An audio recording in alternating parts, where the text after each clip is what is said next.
Timo Glock n'a toujours pas parlé du finish du Brésil 2008 à Hamilton. Ah! Alors on repart sur des souvenirs un peu douloureux pour les fans de Massa là. C'était une des fins de saison les plus dramatiques de l'histoire de la F1. Donc, il a déclaré Glock, pas vraiment, on n'en a jamais parlé. Lors des derniers week-ends de course, j'étais présent dans le paddock. Je l'ai rencontré à Spa, je suis entré par la porte et j'ai juste regardé mon téléphone, puis quelqu'un a dit Hey Timo, comment vas-tu? Et j'ai regardé à gauche, puis à droite, c'était Lewis. Je n'ai pas parlé depuis je ne sais pas combien d'années. J'allais jouer au tennis de table contre George Russell. On a juste discuté rapidement, échangé quelques politesses, il est parti.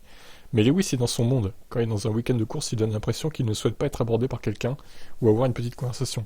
Je veux pas le déranger dans la façon dont il déroule son week-end.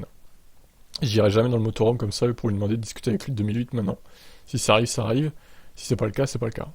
Compte tenu de la proximité de la fin du dépassement, des théories du complot ont circulé à propos de Glock aidant d'une manière ou d'une autre Hamilton pour le titre, qui fut enlevé à Massa dans le processus. Mais l'Allemand a longtemps nié et continue de le faire. Il avait pas les bons pneus les gars, c'est tout hein.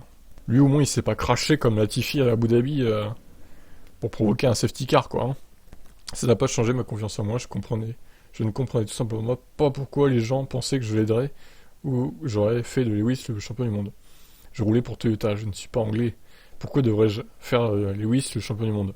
Il n'y avait aucun moyen que j'ai pu être impliqué dans quoi que ce soit parce que j'ai juste conduit ma course et j'ai essayé d'en tirer le meilleur parti. Je pouvais pas comprendre que des gens pensaient que je l'avais fait exprès. J'avais en plus aucune idée d'où j'en étais dans ma course, qui avait gagné la situation temporelle, le championnat encore moins. C'est dommage que les échanges radio n'étaient pas tous enregistrés à l'époque. Il aurait été clair que je n'avais jamais eu aucune indication de quoi que ce soit à ce sujet de la part de mon équipe. Alors moi je le crois. Après on va dire, hey, mais t'es pro Hamilton, c'est normal que tu le crois. Vendu. Non mais attendez les gars, il pleuvait, d'accord? Donc il n'y avait pas les bons pneus, comment vouliez-vous qu'il performe il avait des slicks je crois sur la pluie. Donc c'est ça l'idée quoi, n'importe quoi. Enfin à un moment, le mec était arrêté, c'est normal quoi. Il n'avait plus aucune traction, il voulait pas se cracher. Lui au moins c'est pas craché en plus. Si on veut comparer les deux théories du complot, je pense que celle de Latifi est plus crédible que celle de Glock, hein, perso.